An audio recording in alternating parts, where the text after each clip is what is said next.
আয় আয় ভাই, কেউ নেই ভাই। এ লাঠিওয়ালা মৌলানা বিশাল জ্বালাচ্ছে, আজকে ওর লাঠি গায়েব করে দেব। কিন্তু ভাই মৌলানা যদি জেনে দেয় তখন? আরে ভাই তুই টেনশন করিস না, চল আমার সাথে।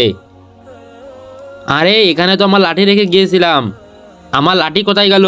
আরে মৌলানা সাহেব কি হয়েছে? আরে এখানে আমার লাঠি রেখে গিয়েছিলাম, এখন এসে পাচ্ছি না। বাচ্চারা তোমরা কি দেখেছো? না মৌলানা সাহেব, আমরা দেখিনি। দেখিসাও না?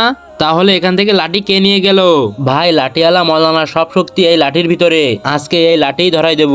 তখন না থাকবে লাঠি আর না থাকবে মৌলানার পাওয়ার। হ্যাঁ ভাই চল। আচ্ছা লাঠিওয়ালা মৌলানার লাঠি জ্বালাবে, আমি এখনই মৌলানাকে বলে আসছি। জ্বালাই দে ভাই জ্বালাই দে, তা না হলে কিন্তু মৌলানা চলে আসবে নে। আরে ভাই মৌলানা তো তখন আসবে যখন ও জানতে পারবে আজকে থেকে লাঠিওয়ালা মৌলানার খেলা শেষ। খেলা শেষ না, খেলা তো কেবল শুরু হয়েছে। আরে লাঠিওয়ালা মৌলানা, কিন্তু তুমি জানলা কিভাবে? আচ্ছা আমি জানলাম কিভাবে? মৌলানা সাহেব আপনার লাঠি ওই দুইজন চুরি করে নিয়ে গেছে। ও আচ্ছা, তাহলে আমার লাঠি ওরা চুরি করে নিয়ে গেছে, এখনই ওদের শিক্ষা দিয়ে আসছি। আরে হারামখোর, আমার লাঠি চালাতে চাস? দাঁড়া এখনই তোদের খেলা দেখাচ্ছি। ভিডিওতে একটা লাইক করে চ্যানেলটি সাবস্ক্রাইব করো।